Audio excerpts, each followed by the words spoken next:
Assalamualaikum warahmatullahi wabarakatuh. Halo semuanya, perkenalkan nama saya Siti Anissa Aini. Di video ini saya akan menjelaskan teori yang saya gunakan dalam penelitian saya mengenai perubahan sikap pengemudi ojek online terhadap tayangan konten prank pengemudi ojek online yang ada di YouTube. Nah, seperti yang kita ketahui bahwa belakangan ini banyak sekali bermunculan konten-konten prank di YouTube, seperti konten prank call, prank chat, dan lain sebagainya. Tapi yang menarik bagi saya adalah konten prank pengemudi ojek online, dimana ketika si konten kreatornya atau youtubernya memesan makanan di ojek online dan menitipkan alamat pengantarannya itu ke rumahnya. Namun sesampainya pengemudi ojek online ini di rumah si konten kreator, nah si konten kreatornya ini mengaku bahwa ia tidak memesan makanan apapun. Nah, walaupun di akhir video si konten kreatornya ini memberikan sejumlah uang yang menurut saya tidak sedikit.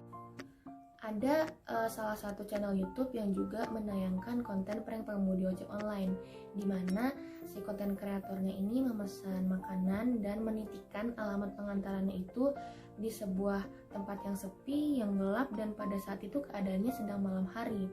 Ketika saya menonton tayangan tersebut, saya juga merasa sedih, saya merasa kesal dan jengkel juga gitu.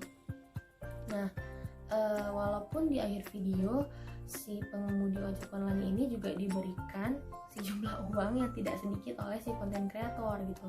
Entah konten ini hanya untuk sekedar hiburan atau lucu-lucuan, saya juga tidak tahu.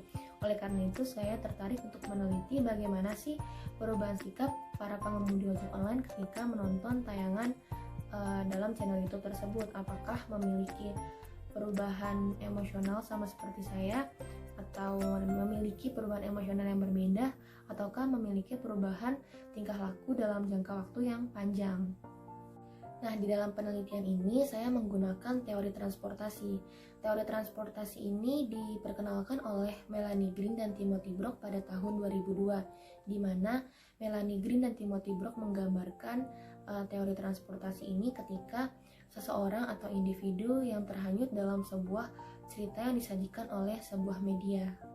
Karena mereka terhanyut dalam sebuah cerita yang disajikan, mereka cenderung akan lupa waktu dan mereka akan meninggalkan dunia realitanya karena mereka sudah tenggelam ke dalam cerita tersebut.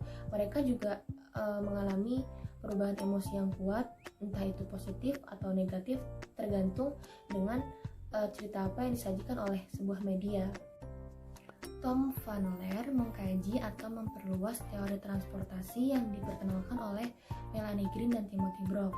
Mereka menjelaskan bahwa karakteristik dari pembuat cerita ini akan berpengaruh kepada khalayak atau penonton pada tingkat transportasi naratif, dan transportasi ini dikaitkan dengan berbagai hal hasil seperti respon afektif atau emosional, pemikiran kritis, kepercayaan, sikap, dan niat untuk bertindak setelah mereka terhanyut dalam cerita yang disajikan.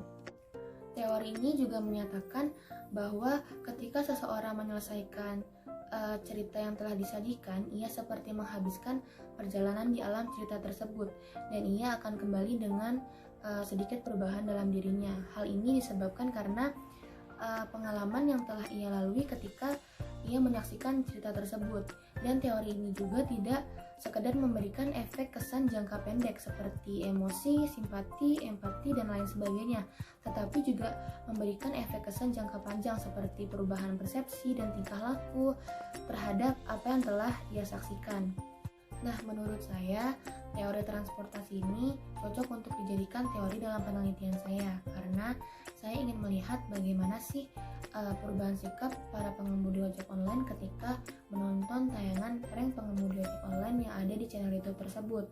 Apakah mereka memberikan efek kesan jangka pendek seperti perubahan emosi, seperti sedih, kesal, atau lain sebagainya, ataukah mereka memberikan efek kesan jangka panjang seperti perubahan persepsi dan tingkah laku, atau mereka merasa tidak percaya diri dengan apa yang mereka kerjakan dan mereka merasa takut untuk menerima orderan yang masuk karena mereka takut diperlakukan seperti apa yang mereka saksikan. Sekian penjelasan dari saya, semoga bermanfaat. Kurang lebihnya mohon maaf. Wassalamualaikum warahmatullahi wabarakatuh. warahmatullahi wabarakatuh.